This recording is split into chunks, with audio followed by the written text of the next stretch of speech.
Tech Studios in Atlanta, Georgia. It's America's favorite game show podcast. Tell them what they've won.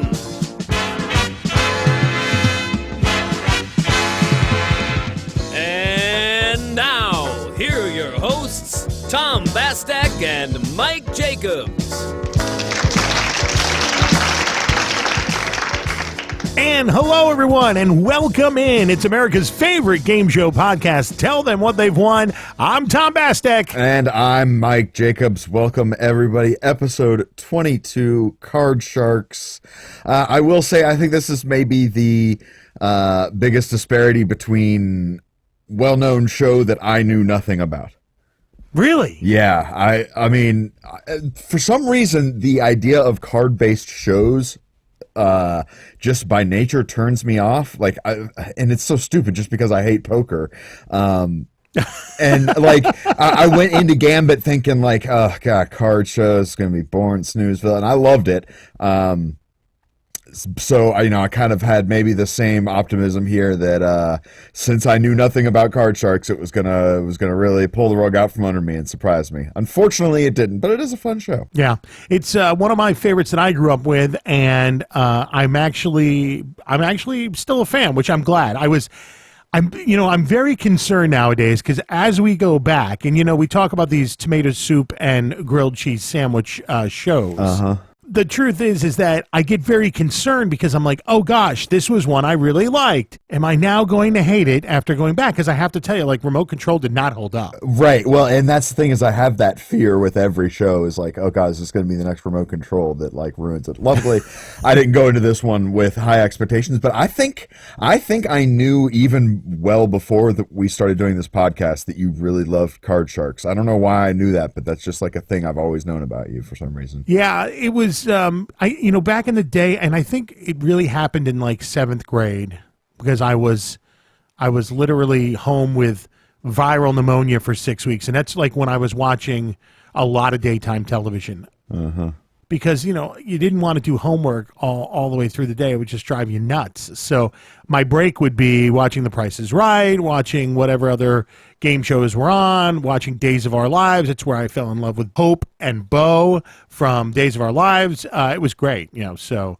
Anyway, this was one that I used to watch, and it was the Bob Eubanks version that I am familiar with. Although, looking at it... I think I've seen them all, whether it's in reruns or whatever, except for the new one, which I finally watched today. And it's super sad that I haven't gotten into it sooner because I think they're doing a fabulous job with the reboot, and we'll talk more about that when we get to it. Yeah, we'll talk. We'll dive in when we get there. But I have some opinions on that one as well. But we'll get there. Cool. All right, well, let's not waste any time. Let's head right into the news with our good friend, Mr. Christian Carrion. All right. Light up your cigarette, crack open a beer, put the kiddos to bed. From chaos around the world to carnage in your very own front yard, it's time for the news. Thank you very much. This is the news brought to you by BuzzerBlog.com. Name That Tune is coming back to America by way of Australia. Production company Eureka TV will film episodes in front of an audience adhering to strict COVID protocols at the Sydney International Convention Centre from November 12th to December 3rd. Now, the contestants are all Americans living in Australia, and the show will have a live band plus 2 yet-to-be-named American hosts. And sources suggest that the show will also feature some big-name stars from the world of music. Name That Tune originally ran from the early 50s to the late 50s before being revived, most famously in the 70s and 80s, hosted by the late Tom Kennedy, among others. And fun fact, Name That Tune was also the very first game show made for Australian TV back in 1953. So that's their first game show ever over there. Yeah, pretty appropriate. We're going back there. I'm also excited to see. I love the concept of Name That Tune. We play a radio game in my family on road trips, which is just scan through the radio and name the song as fast as you can. And the beat Shazam is a lot of fun too. So yeah, I'm all about seeing a new version of this. I just can't believe that that's the first game show they got. Yeah, they were pretty late to the game in terms of that kind of TV. I mean, Name That Tune is pretty good in terms of play along TV and kind of getting the whole family involved. Like Mike said, that's like a game you could play in the car. Yeah. Yeah. Well, and okay, so at the risk of maybe alienating our Australian audiences, I lived in Australia for a while, and it seemed like they were kind of behind the game on everything. I was there in '96, and that is when the concept of cable television was just becoming a thing. I also remember very distinctly being able to get the movie Independence Day on VHS when it was still out in the theaters in Australia. Wow. I will say this. I don't think we're alienating any of our Australian listeners because they're so behind the times they haven't even found our podcast yet. I think we got a couple on there. No, we do. We do indeed. We're fine. I'm totally joking. It was just a joke. There's an episode of The Simpsons where the family goes to Australia to defend Bart against a prank calling case, and they get the summons in the mail, and there's a commemorative stamp from Australia on it that says, celebrating 50 years of electricity. I love it. I love it. All right, Christian, what else do you have for us? Well, Family Feud is headed to Google. Game developer Ubisoft has announced that an adaptation of the hit game show will be available for download on Google's Stadia platform. Now, Family Feud, which features two teams of related contestants competing to guess answers to survey questions, has consistently risen to the top of the ratings charts for the past decade. This new video game version features over 1,500 questions taken from the show, as well as a party mode, and a mode designed specifically for streaming on platforms like Twitch. And Stadia is Google's new 4K capable gaming and streaming cloud-based platform. Family Feud on Stadia will be available beginning November 12th. I'm all for a game show video game. I feel like whenever they're all day one purchases for me. If I have the platform, I buy it. You have to support stuff like that. Well, so now here's my question though: is this a platform that's gonna pan out? Do you think? From what I know about Google Stadia, which I don't know a whole lot about it, other than what I've learned in the process of finding out about this game. I don't know. I mean, if we could divert to a quick video game based conversation, I feel like the market is pretty well on lock with people like Nintendo and Sony and Microsoft. It'd be interesting to see. Google has a great background in terms of, there are millions, if not billions, of Android devices out there, and those will all be apparently capable to. There's something involving all the Android devices in Stadia where they can play together. Okay. But as far as them being a long-term competitor, I don't know about it. Yeah, I mean, you see stuff like this come up from time to time, and I do like the idea of a cloud-based gaming system.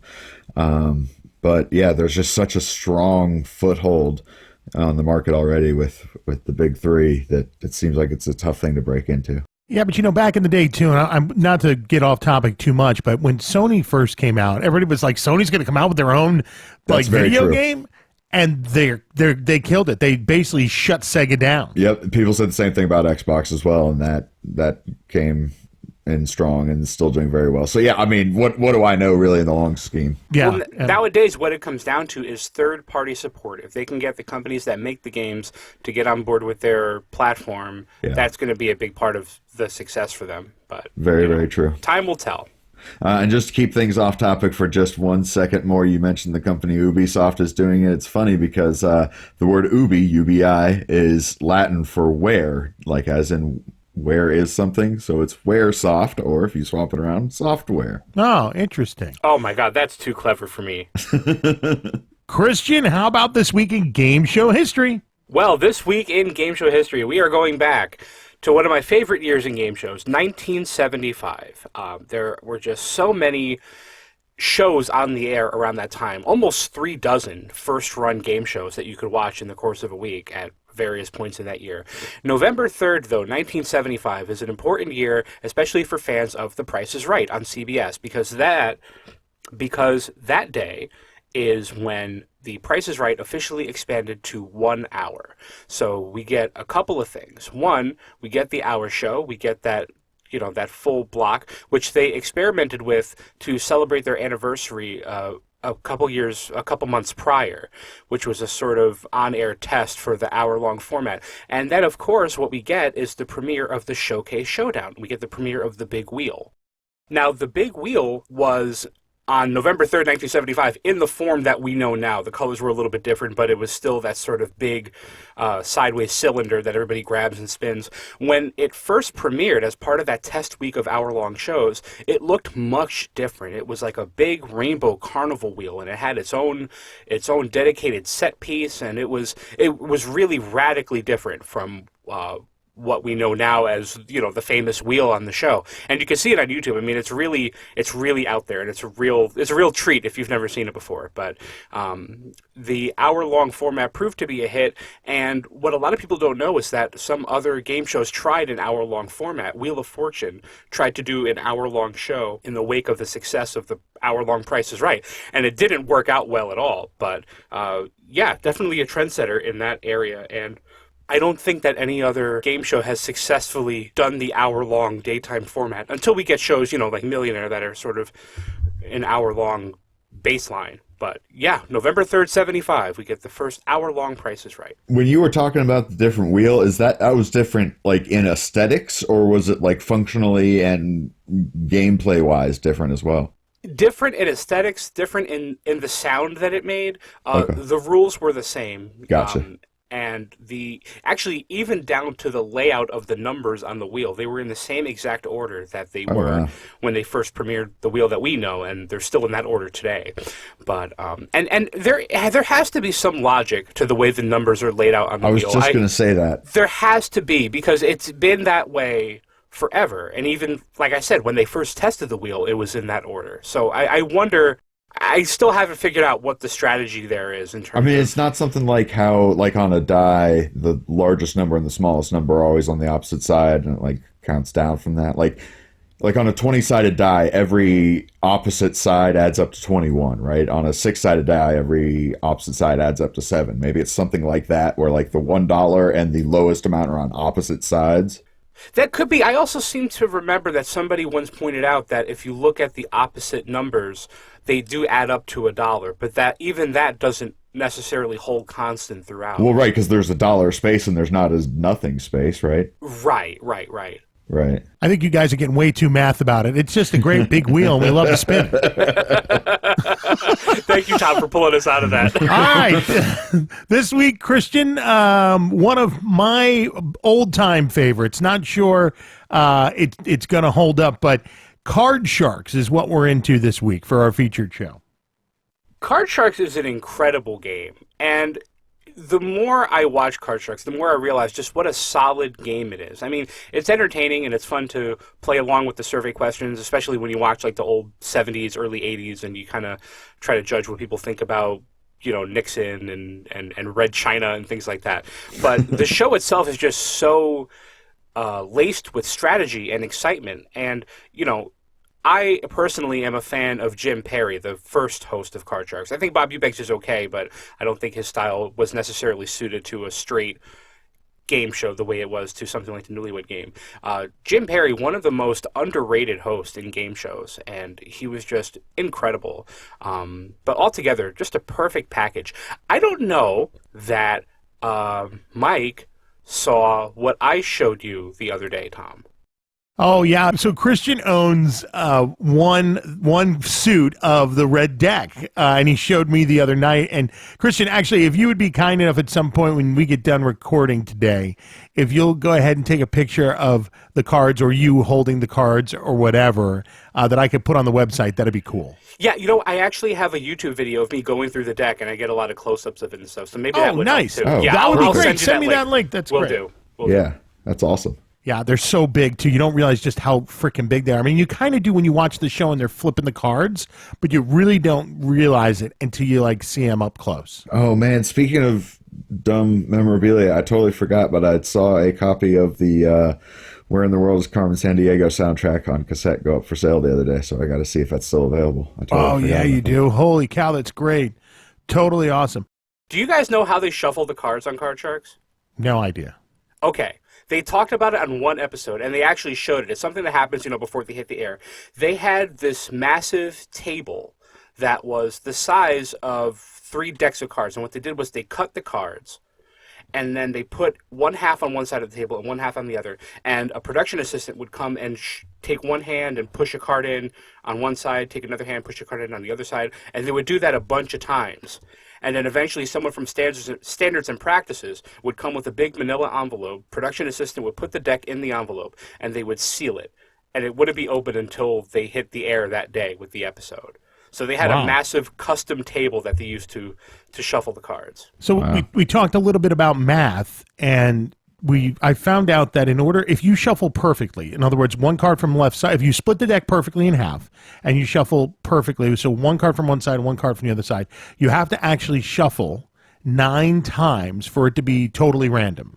MIT did a study on this back in the day. If it's a double deck, it's 13 times, but a single deck is 9 times. I wonder how many times they shuffled. Standards and practices was pretty strict in terms of, especially a show like Card Sharks, because before Card Sharks, you didn't really have many card-based game shows. And if you did, there weren't actual cards on the stage to just kind of use the mechanic of playing cards like on a screen, you know what I mean? Right. But, you have shows like High Rollers that use dice, you had shows like Card Sharks and Gambit on CBS that use cards. So standards and practices have their work cut out for them in terms of things like that. So I would not be surprised that if they completely did their research and made them shuffle 9 times, if not more. Nice. You got another one for us? Yeah, I do. So the game Card Sharks was credited to, Mark Goodson, Bill Todman Productions, but right. It was a member of his staff named Chester Feldman who created the game itself. And the root of the show has, the core concept of the higher or lower card game, other than being, a card game in and of itself, was first tried a few years prior. There was a show that never made it to air, and it was a quiz show. You had 3 people on this stage where your podium, if you got a question right, would go up this escalator. And the goal was to get up to the champion who was at the top. The show was called King of the Hill.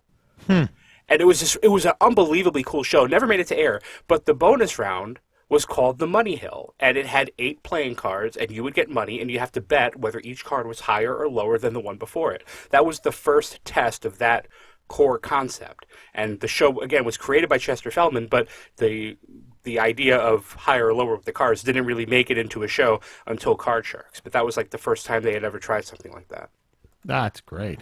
The raising platform thing, God, this is such a random reference. If you actually know what I'm talking about, this will be amazing. But have you ever played a Super Nintendo game called Legend of the Mystical Ninja? I've heard of it, and it's one of those games that sits in my emulator that I should try it one time, and I just never get to play it. It's a great game. They made a sequel of it for N64. But anyways, there's a bonus round where you can play a trivia game, and as you get trivia questions right, your platform raises up. And anyways, cool. All right, we'll have to find the Nintendo version of that and put it on the website too. Yeah, there you go. I'll track it down. All right, how about a plug for Buzzer Blog? Of course, buzzerblog.com, the #1 game show website in the world. Whether you're looking for casting information, whether you're looking for news, tributes, reviews, anything relating to the world of game shows and unscripted entertainment, buzzerblog.com is the place to go. Thank you very much. Thank you, Mr. Christian. We appreciate you. Appreciate you. Thank you.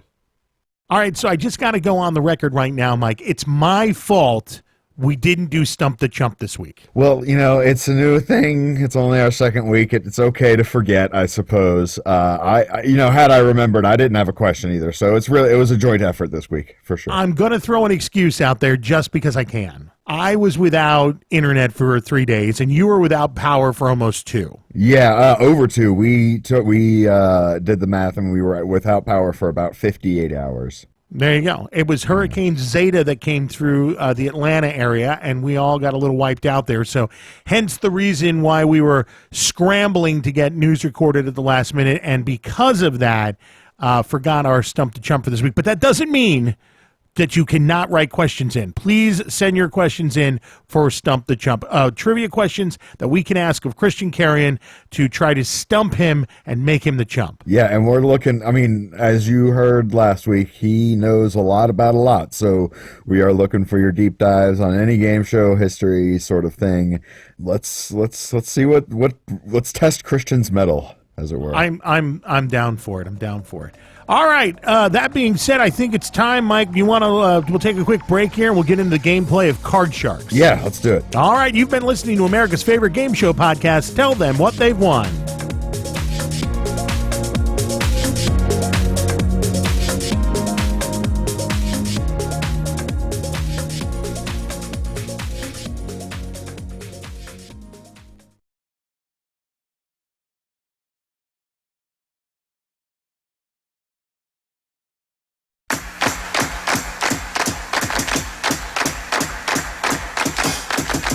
Ace is high.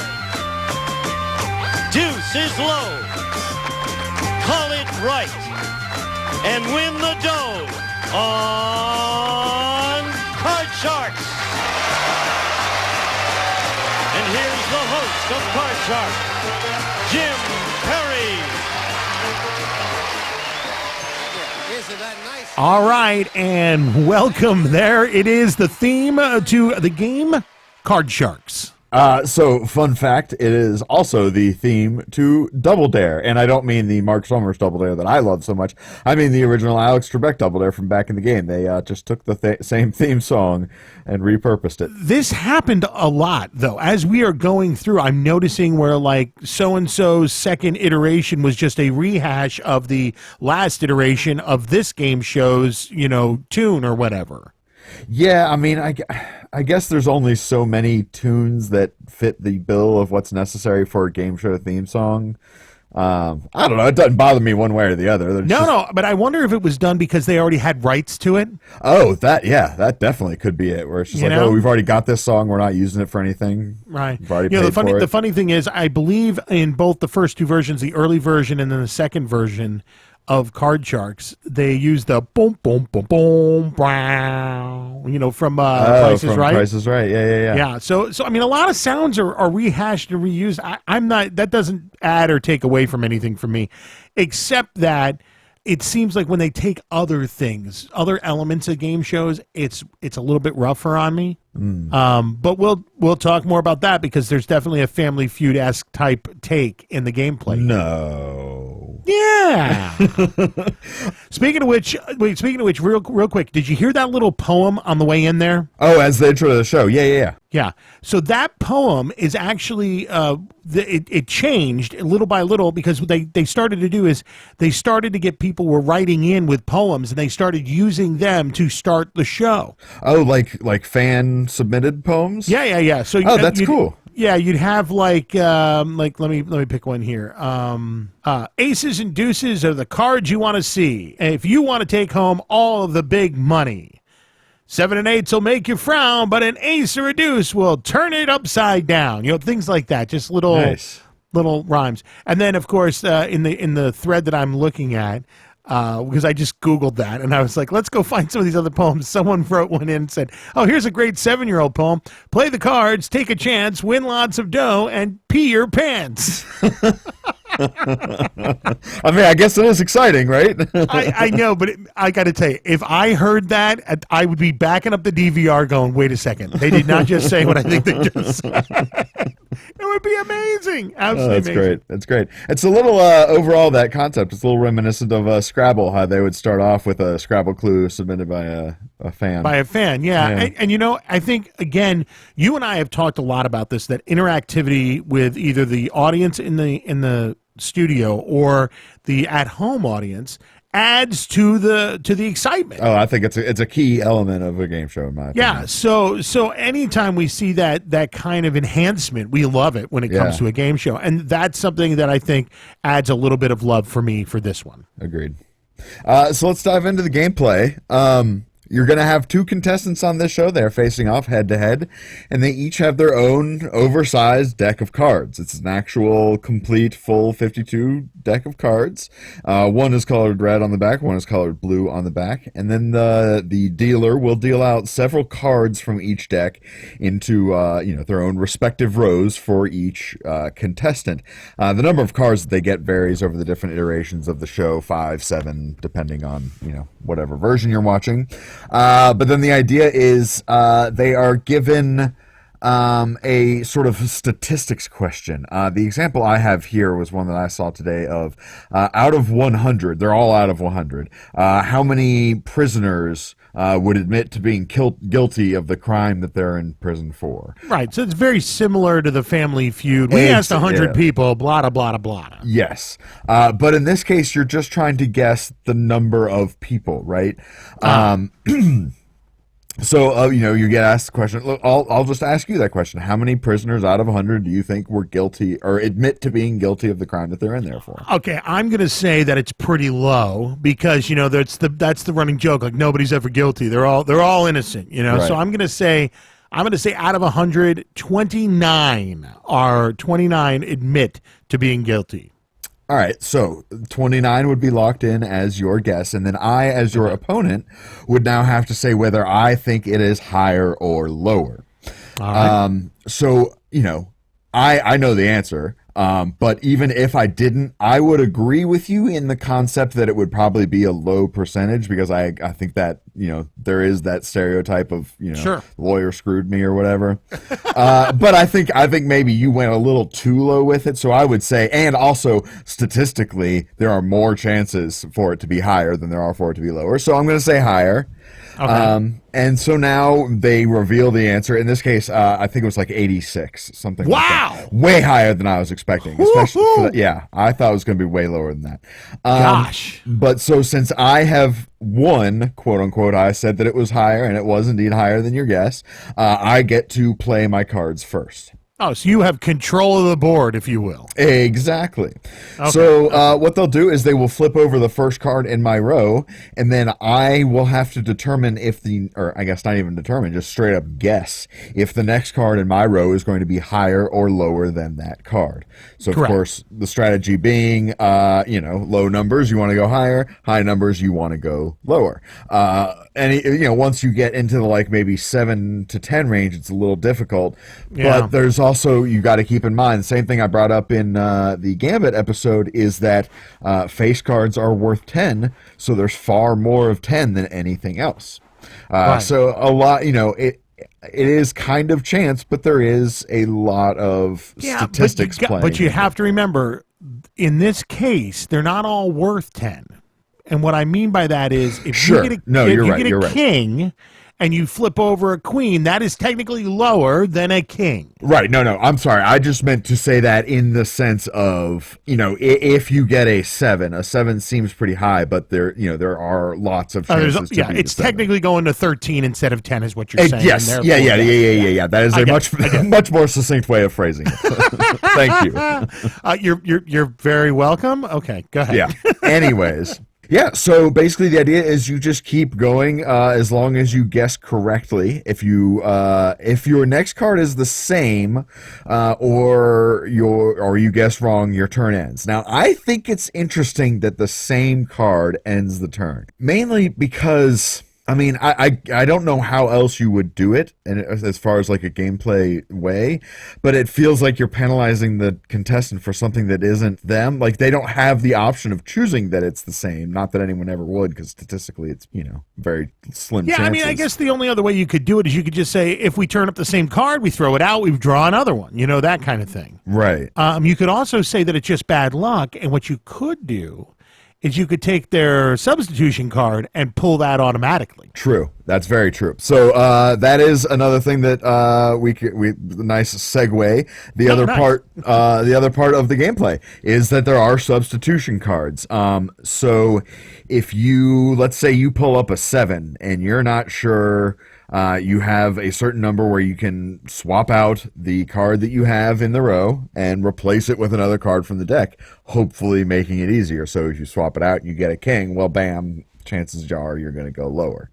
You also have the option of freezing, which stops the round where it is, and it moves your little marker up to the card that you've frozen on, and that card is your new base. But you've stopped the opponent from being able to take their turns playing the cards, and you start over a new round with another sort of statistics question to, get to maybe go again. And I had a tough time figuring out how to best strategize the freezes. So for me, it seems like I don't know. I mean, I've watched a lot more of this game, I think, than you have. But to me, it seems like when you're in one of those middle things, those middle numbers, you want to stop it. And here's the reason why. It's like, if you're also, so in the new show, there's 10 cards wide. If you're only 5 cards wide and you have to go back to your old base, if you lose, you go back to your old base. That's the thing. Right. So if you're 10 cards and you go 7 cards down and you pull a 5. Okay, I get it. You want to freeze right there because then your new base is that 5, and if you lose going after that, it's just going to go back to that 5. Right. Okay. So that's one of the reasons you freeze. The other reason why you might freeze is because, hey, you know what? My partner here is just totally sucking, and I know I've got him if we go back to another statistics question, and I can swap out that terrible number by getting the new base. Gotcha. Okay. Yeah, I forgot about the swap out too. Those both definitely Sure. make sense to me. Right. Also, one other thing, I don't know if you've there's a Jackbox game that I've now forgotten the name of. I meant to look it up, but it is the exact same thing as the statistics questions in this game. Really? Yeah. Oh, I love it. Guespionage is the name of the game. Oh, okay. Yeah. I'm going to have to look that one up. It's a good one. I love all those stupid Jackbox games. They're great. It's so much fun. But yeah, it's the same deal. It's one person guesses what they think a percentage is of, like, people who've admitted to, I don't know why this is the thing that popped in my head, but taking a dump in the shower. The views of this host are not necessarily the views of the other host that's involved with the show. Oh, boy. I'm going to guess that's a pretty low number, like 3. All right, yeah, so I would say lower. Okay, yeah, but that's great. Anyways, yeah. So basically, what we've just described up to the freezing, not the taking a dump in the shower, that is a full round of the show, and the show will go over. Well, and so this also changes, but basically the idea is that it goes over the course of 3 rounds, best 2 out of 3. As you say in the new version, it's 10 cards, and it's only 1 round. So if they adjust the number of cards given to you, they reduce the number of rounds. So which makes sense because you're filling time. Is what it really exactly. And so I think that's the idea, is that it scales so that it takes the same amount of time either way. And I do like the newer version. I think the freeze makes a little more sense. I think there's a little more strategy with that when you have 10 cards over 1 round as opposed to best 2 out of 3 with a few rounds. Yeah, and the funny thing to me, though, is like I'm so used to watching the old one that it's like 1 round and all of a sudden they're going to the big money, and I was like, wow, that's so fast. But it really isn't. It's the same amount of time. I'm just used to it, like having 3 rounds or 2 rounds, before they get there, kind of thing. Right, you only see 1 win as opposed to them vying for a best of 3. Correct. So the bonus round, the money cards. This gives you a board, and there are 3 rows in the board with a series of cards in each row. And so it's basically the same idea. You're shown the first card, the base card, and then you go along, and for each next card, you have to say if it's higher or lower than the previous. This one, though, you bid each time going forward. So after the first one, if you get an ace, you just bid everything that the next one's going to be lower. And so you can bid accordingly. And if you lose, obviously you would lose what you have bid. So you want to try and maybe bid conservatively if it's going to be a close call, or higher if you're confident in the next one that's going to show.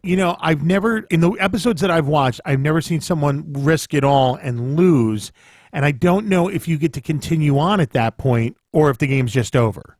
Because technically, when you jump up to that second row, they give you like another $400. I did read about that, actually. Yes, if you can go up to the next one with no money, and they just give you another. Oh, so you start back over. Okay. Yeah.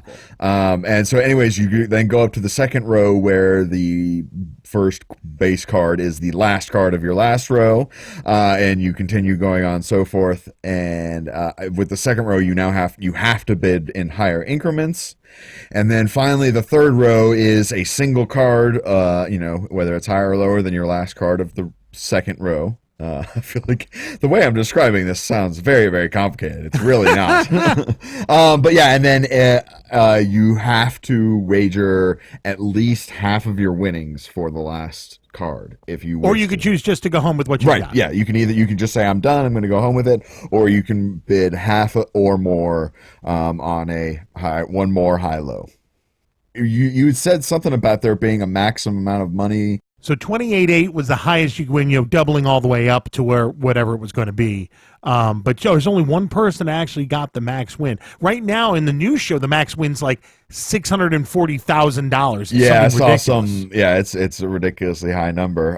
But Yeah. I mean, it's got to be very, very difficult to get because you have to play a perfect game the entire way. And the truth is that it's easy on the times that you have an ace that shows up because it's going to be below. It's the same thing when you have a 2, it's going to be below. And the cool thing that you did not mention that I'll throw in real quick, which you may have about to mention, there's no pushes in this. So if you get the push, if you get the same the number, in the last round, yeah, you don't lose. If you get if it's 7 turns up and you go higher and another 7 turns up, it just continues on. It's just one less that you have to bid. So you still can't win the maximum amount, but you don't lose. Right. Yes, indeed.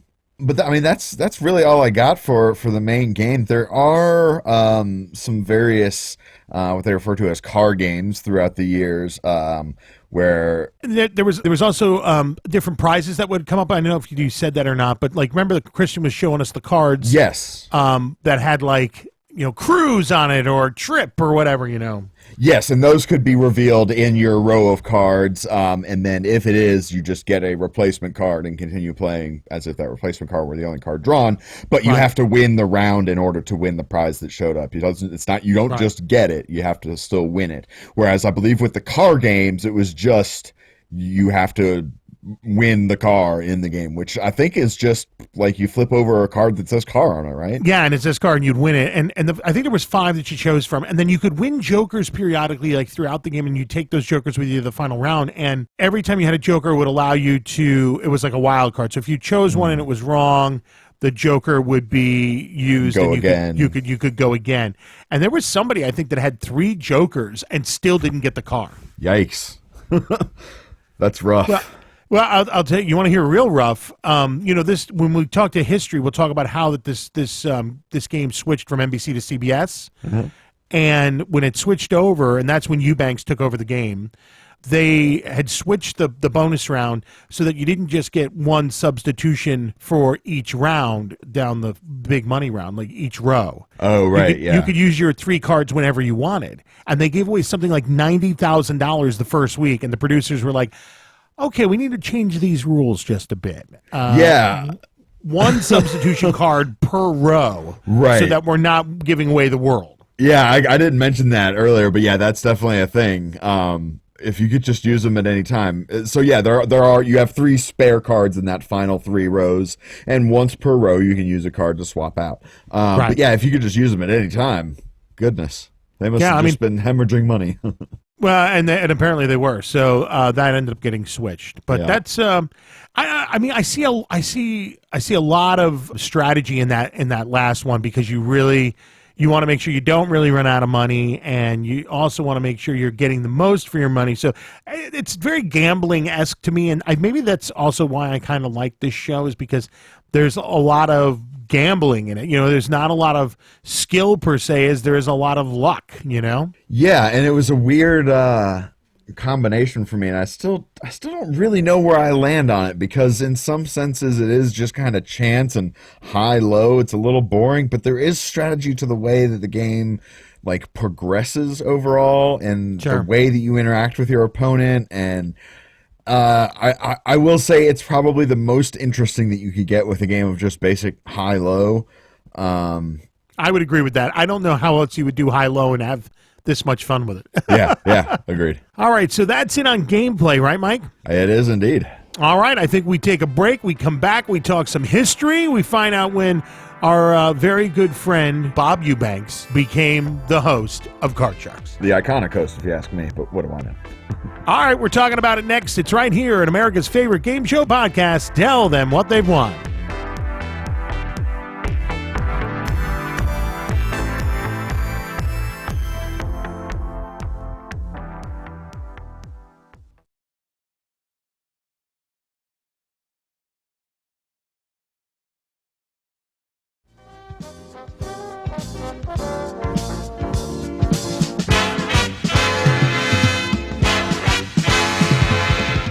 And we're back. Episode number 22.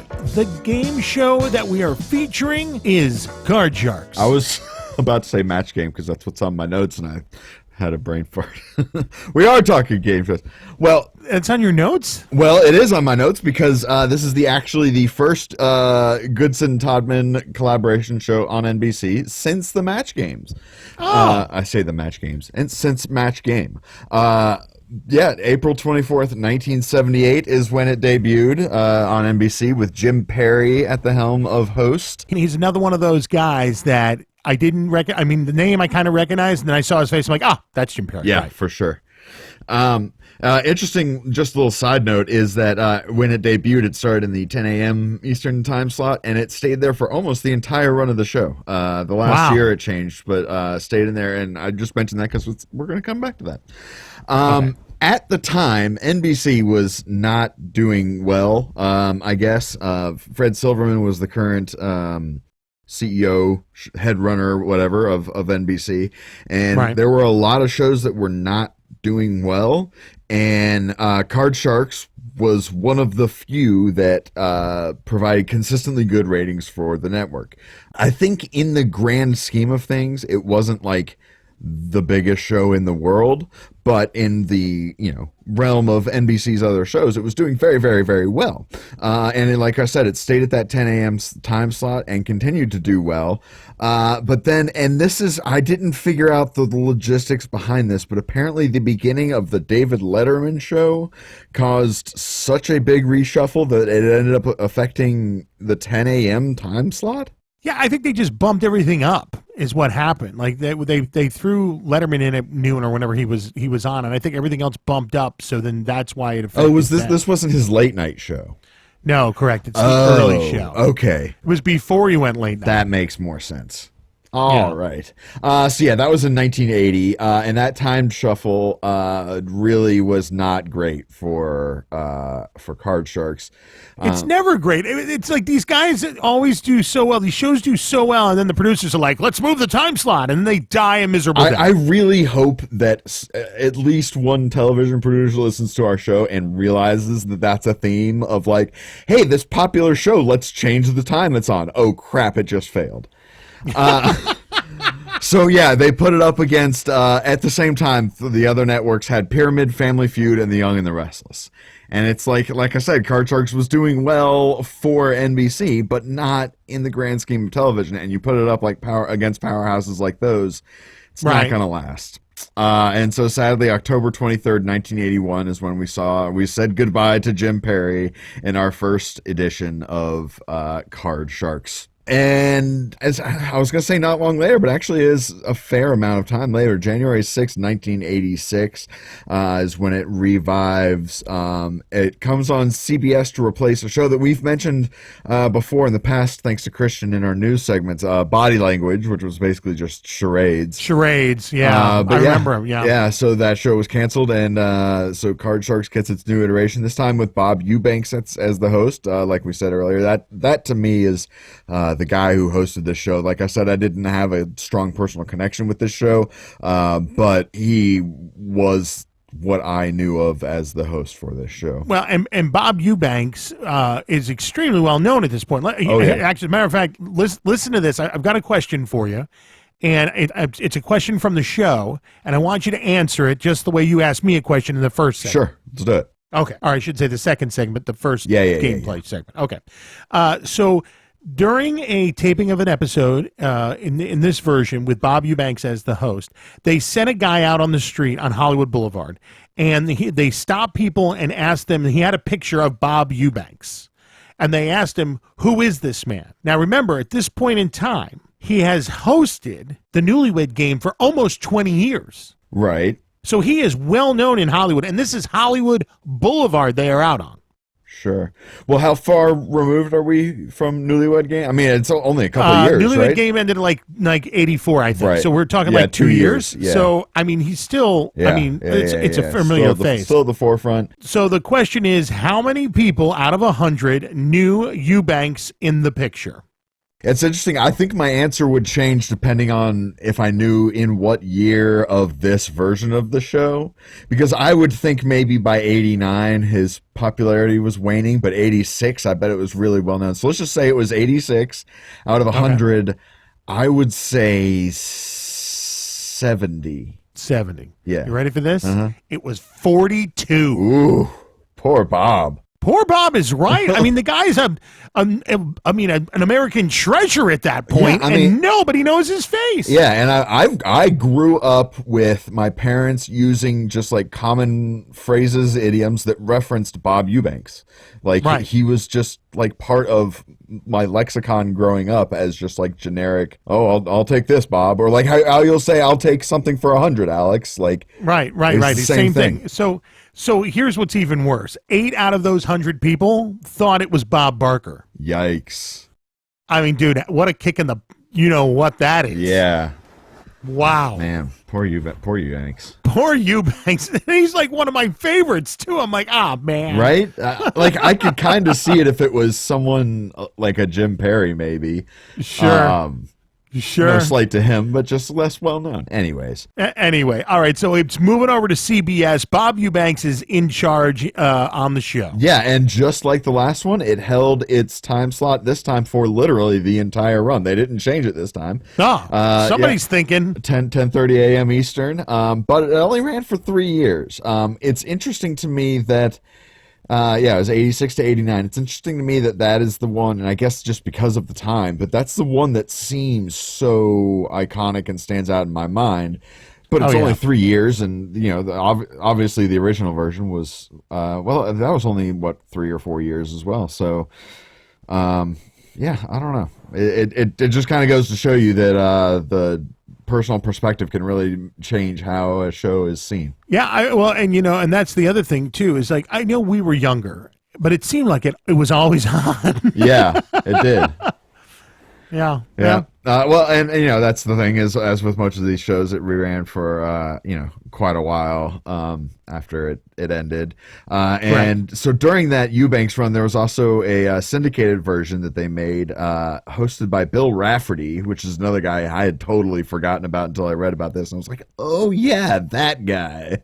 Mm-hmm. But that did not last less than a year. Problem was at that point, the syndicated game shows were just everywhere. They had so exploded after the popularity of all the shows that we've talked about on this show, Pyramid, Family Feud, Price is Right, all that kind of stuff. There was just so much of it. There was no room for Card Sharks to get another version out there. So like I said, that ran less than a year, September 8th, 86 to June 5th, 87. This is another reason, and Mike, you and I have talked about this before on the cast, where I feel like ABC is doing it right now. They take their show, they run it for 10 or 12 episodes, and they let it go for the rest of the year. Yeah. And then they bring it back for another season later on, where, growing up, you had 3/4 of the year, you had brand new episodes of Wheel of Fortune, and then they ran, reruns for like a quarter of the year, and then they came back and did with more, and it was every night of the week. Right. For sure. I think that there's a certain draw for certain shows like Price is Right, Wheel of Fortune, that are your everyday shows, and I think there's other shows that are just meant to be a once a week, we'll run it for 12 weeks kind of show.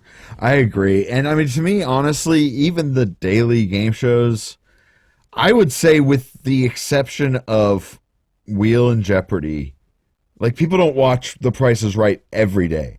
It's the show that it's on every day so that you can watch it any day. But I don't think there's a lot of people that are like, at least not to the extent that people who watch Wheel and Jeopardy are, of like, I need to see it every day and play along. Like, it's, yeah. Well, I also think that's because, we've also changed in our lives in the world as well, where I think that nowadays, you've got a lot less stay-at-home moms watching soap operas and daily game shows. Very true. You know what I'm saying? I mean, Jeopardy and Wheel are on at night. After you've had your dinner, you're sitting around, you're having a cocktail. If sports isn't on, you're watching a game show. Yeah, that's a very good point. And I mean, I think that's a big change that's sort of happened in general to game shows. And we touched about this, and it really does stem all from Millionaire. After that show came on, the whole idea of dramatic game shows and darker color schemes and more serious tone and all that kind of stuff. So we have a new version now on NBC. 2019 is when it started. Joel McHale is the host, but Right. the set now is so much more dramatic and blue and dark. Yeah, it's interesting because we didn't talk about it last week with Wheel, but if you look at Wheel of Fortune's set now in today and what it was back in the 90s. In the 90s, it's all these bright colors. It's like sunrise. It's like everything's beautiful and big and bold. And now it is dark and black and dark blue, and it looks like you could film Millionaire there tomorrow. Right? It's almost like a brooding, And I will admit that what I do like what they've done with Card Sharks in terms of the set nowadays for McHale's version, because it's really great when the person who's doing the red cards is got control of the board. The entire set is red. Oh, cool. When the blue person is up, the entire set is blue, and it's a really cool effect, and it's neat. And when they're both playing together, it's kind of like this purplish that's like between the two, or goldish, Yeah. So I kind of feel like they've done a nice job of tailoring it. And still keeping that, but again, it still has that same dramatic, and we'll talk about it when we do ratings. But it's almost a little too drama for me in this new version. Well, I was just thinking, I wonder how long it's going to be before there's like a sort of cultural backlash against that, and then we start to go back to the retro style shows that are the big bright orange, yellow color schemes. And... with the exception of like Match Game, what else do we have out there right now that really is that big and bright? I guess Price is Right is still big and bright. Yeah, that's true. But again, Price is Right is a day game, Right. The Let's Make a Deal is even gone really dark. Like if you look at their set that they have now with the socially distanced thing with all the Zoom windows and everything, it looks like Millionaire. You're sure right.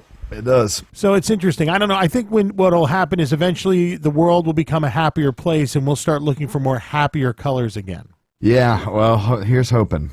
I sure would like that. Please. Now, Mike, there was one other version that I know we skipped There was. over I 'cause we skipped went to over it. McHale. Yeah, I got excited about talking about the differences, and I honestly don't know much about this one. There was a 2001 version hosted by Pat Bullard, and it only lasted a few weeks. It's canceled before the end of the year. It premiered in September of 2001, canceled before 2002 even. So clearly not something that was destined for greatness. That was the time when Millionaire was hitting it big, man. That's true. I think honestly it was pale in comparison, and that's why it didn't go. Yeah, or maybe I think you're absolutely right. Maybe they were trying to see that there was a resurgence in game shows, and they're like, "Oh, let's do this one," and then all of a sudden it was just nope, not happening. Yeah. The other thing, she had September 11th in there as well. So and so that's the thing is they premiered the week after September 11th. But their first two episodes, I think, were still preempted by news in several markets. So I think they really had a tough time getting up off the ground because of that. Well, the other thing is that at that point everybody was just so scared that the last thing in their brain, and they were worried and you don't want some new fun, bright, happy game show. Yeah. That's not the Yeah, I mean, we wanted a little bit of escape, but even like the people who the sports games and everything that were the escape at the time there was still that moment of silence and this dark, deep kind of brooding feeling that was over it. Yeah, agreed for sure. Well, I will tell you that I do enjoy the new one with Joe McHale. I think he does a great job. I have heard some feedback saying that he's not that good of a host and that this new version isn't as good as the old. And here's what I will say to those naysayers is that it is difficult to compare a show that is being aired in 2019 and 2020 now to a show that is airing in 1986. True. To make a sports reference, which I know you adore, you can't compare the quarterbacks that play in the NFL today to the NFL quarterbacks of 1980 because the game has changed. For sure, I do get that. The world has changed. You know, I think one of the reasons that we talked about this a little bit with Wheel of Fortune, and they're getting a little bit more, cutesy with the phrases and the questions on Family Feud, where they're actually asking questions about the host. I feel like that's a sign of the times. Like, you can do that now, and therefore you couldn't have done that in the past, and therefore you can't compare the two. Agreed. Well, and like you said, it's not just that all that stuff has changed, it's that the market and the audience has changed. And I think and you see this a lot across like really any fandom, but people complain that it's not what it once was. And maybe I would say if you're complaining that something isn't what you once loved that it was, maybe consider that you are no longer the audience for this show. And that's exactly right. I mean, they're playing to the audience that it currently is. Exactly. They're not, I mean, obviously they want to get people to have that nostalgia factor, but I think more often than not, they're going for a new audience. And I don't know. The thing that keeps popping in my head is that new She-Ra show that they made where everybody was freaking out about how quote-unquote terrible it was. And it was fine. It just isn't made for the people that watched it in the original version in the 80s. Like, you're not the audience anymore. It's okay for things to be different. Yeah, and it's interesting. One of the things that I don't like as much in this version versus the old versions of Card Sharks is that Joel takes his time, and the show takes its time, so that Joel has time to throw little quips in, which are kind of fun. He gets to make a lot of jokes and things, but they take time turning the cards. Like back in the day, Chuck Barris. Oh boy, back in the day. Bob Eubanks would have the card, and he would flip it, and she would go higher, and he would flip it. It's a king, and she would go lower, and then you flip it. I mean, it was literally that quick, right? And they would get a lot of games in, and they would move it right along. Nowadays, Joel is like, all right, that's a king. That's a really good card. Now, that's a strong card in the deck. What do you want to do with the next one? And she'd be like, all right, I think I want to go lower. And then they'd be like, all right, Jerry, are you ready? Let's flip that card. Is it lower? So there's just that extra drama build up for it. Well, and that's what the game shows are these days more than they are anything else is that drama, the suspense. They love building the suspense. And that's fine. I mean, to be honest, if that's what people want in the game, it's great. To me, the game hasn't changed. That's a little too showy for me. I wish it would play a little faster almost. But here's one of the things that I really, really love about this new show. In the big money round, they have big-sized, oversized poker chips. Oh, really? And so they start you off with your $1,000. And they bring over one $500 chip and five $100 chips. And each one's the size of a dinner plate. And they stack them in front of you, and you're on this little, what looks like almost like a craps table, and it's got the professional, green felt that you would have on a true gambling table, and one side says lower and one side says higher, and you take your chips and you push them where you want. That's really cool. I like that. And to me, I just love that. Again, I think the reason why I've liked Card Sharks from the beginning and why I still like it today is because of it's like a big gamble. It's like you're gambling, and to me, when you're on a game show and you're gambling, you're playing with the house's money. Right. So there is no real losing. It's not like any of these people were bringing their money to the show. But you know what? That's an incredible show. If you could actually create a game show where people literally brought their savings onto the show and had to gamble it. I would not. That would make me so anxious to watch. Oh, listen, hey, all you television producers out there, I'm in on this. I can help you write this. Let's make this a show. God, could you imagine the legal waiver people would have to sign to get on that? Yeah, but I mean, imagine what you could go from. You bring in, all I've got in the bank is $2,000, and you have a chance to make 100 times that. Well, what we do is we cross it with Dreamhouse, and you bring in your mortgage, and we either pay it off or we foreclose on your house. I love it. Okay, see, we're already come up with 2 fantastic ideas for the next evolution of game shows. I love it. It's great. Anyway, that being said, it's time for ratings. What are we doing? Cards, Mike? Yeah, I mean, what else are we doing?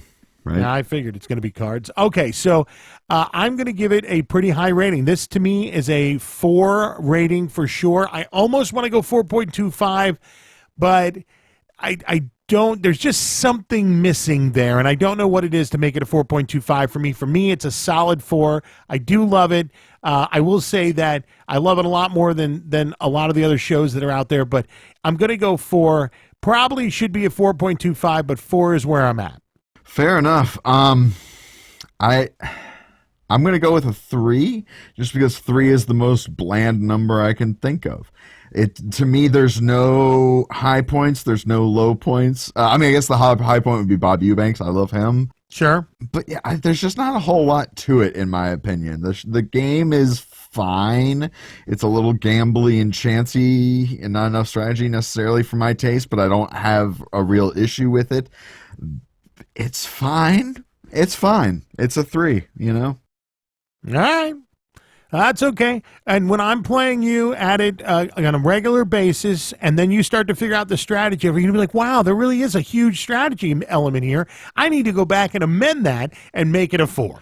Well, yeah, if you can convince me of that, I'll certainly entertain the idea.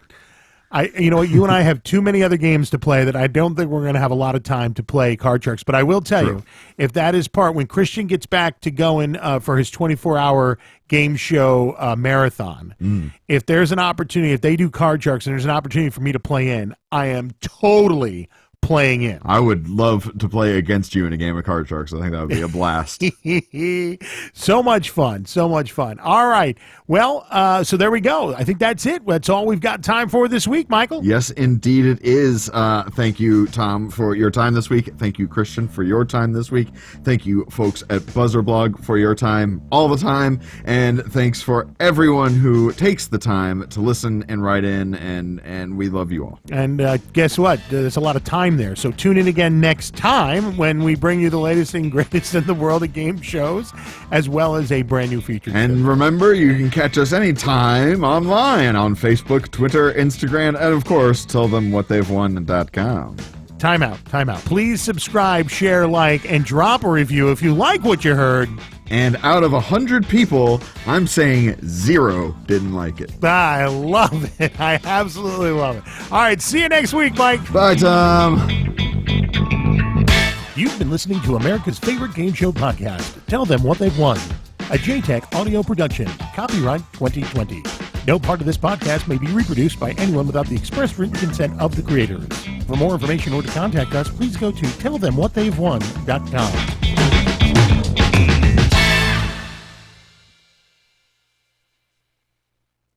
All right, Tom, what'd you learn this week?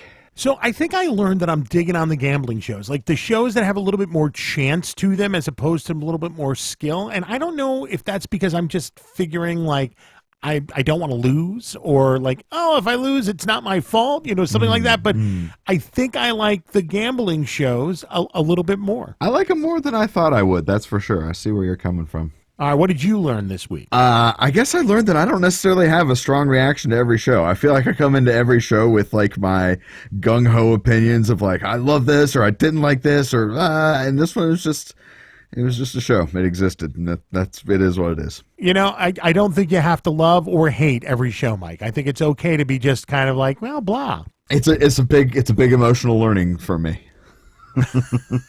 Copyright 2020, a JTech audio production.